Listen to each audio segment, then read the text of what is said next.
Namaskaram and good morning to everyone here.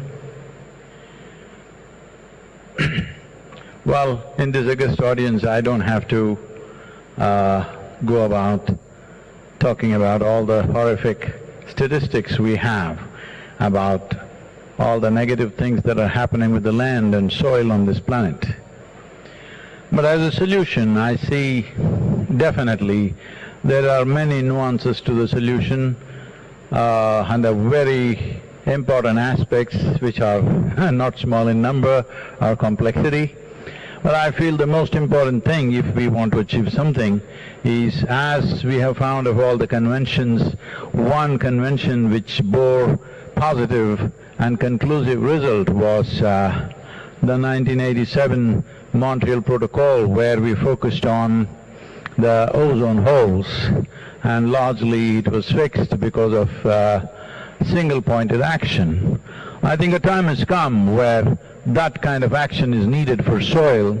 Separating soil from every other issue, though they are significant and important, it's important that we separate soil from the other aspects, because all these other aspects are relevant to our lives only as long as soil is alive. Keeping the soil alive, the simplest way to do this is, because nearly 54% of the world's land is under plough or farmland, another 18 to 20% is partially under farming. So nearly 70% or 71% of land is farmland, 4.2% is urban land. So essentially our problem is 71% is ploughed, 4.2% is paved. This is the essence of it. So this has done one thing that we have forgotten about, which I don't see any mention anywhere, is this has reduced the photosynthesis process, which is a huge process of sequestering carbon and producing oxygen for this. If I have to repeat this fact, that before the phenomena of photosynthesis, the average oxygen content in the atmosphere was a shade over 1%. Today it is 21%, but in the last 1,000 years, the photosynthesis as a phenomena has come down by 85%. So to fix this, one important thing is, urban lands, there is nothing much we can do. We can make it a little more greener, of course, but beyond that there's nothing much. It's the agricultural land. Why agricultural land is most important is, this is a piece of geography that human hand is tending to on a daily basis. If we can't fix this, how are we going to fix other things? People talk about rainforests, people talk about oceans. I feel if we stay out of them, rainforests and oceans are fine by themselves. It doesn't really need any fixing. The real fixing that is needed is the agricultural land, and every day men and women are tending to this. What is it that we can do? I think the most important thing is to put some food there for the microorganisms, which is the fundamental of all life. Putting food there means organic content should rise. On an average, if you look at it, Northern Europe has 4.8%, 1.48% as organic content, Southern Europe has 1.1%, United States has 1.25 to 1.4%, India has 0.68%, Africa on an average has 0.3%. If you look at this across the world, not a single nation has a minimum of 3%, not even a single nation. So why can't we set this objective?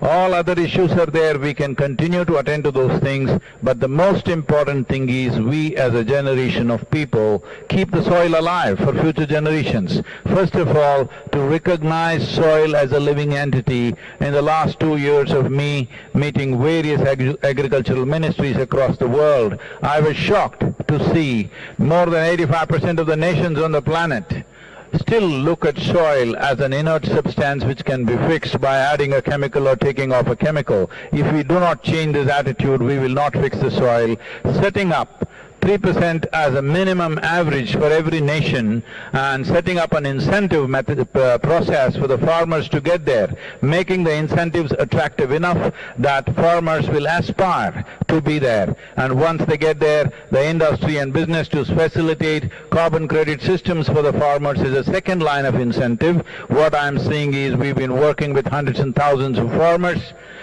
We have tried very hard to get them carbon credits, but I'm saying in spite of a very sophisticated group of people working. It's simply impossible to break that carbon credit system. I don't know what it takes. If we don't simplify this, nobody will benefit from this.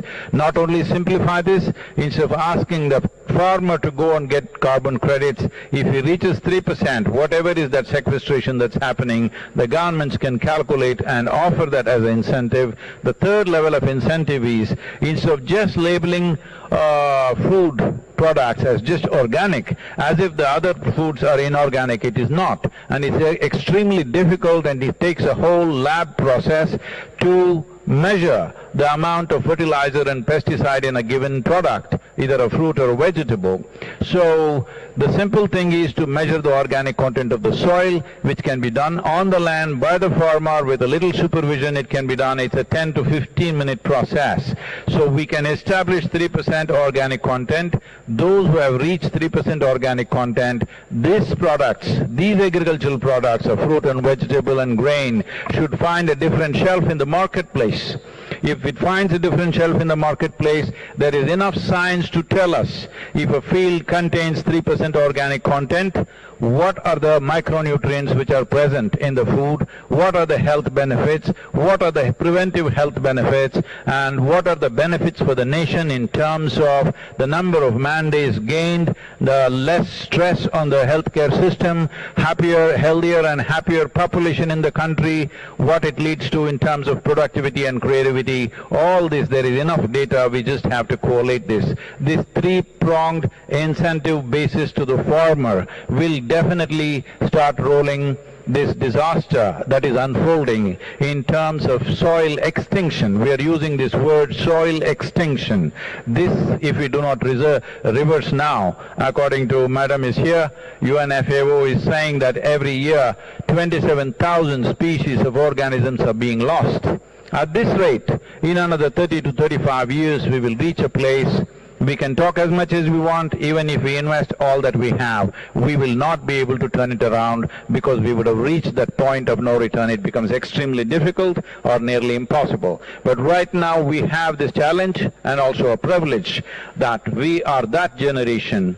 If we act now, we can be that generation. We turn back from the brink of a disaster. I would like to see that all of us strive for this. In these complex issues and complex solutions, implementation becomes a huge challenge, because implementation has to happen on the land, and land is not managed by scientists. Land is managed by farmers. So it's extremely important. It must be a single point agenda, incentive-based agenda. If inspiration, incentives and disincentives after a certain period of time is the way forward, this is my appeal to every one of you, because I don't want this COP15 to end as one more convention with more paper and more paper.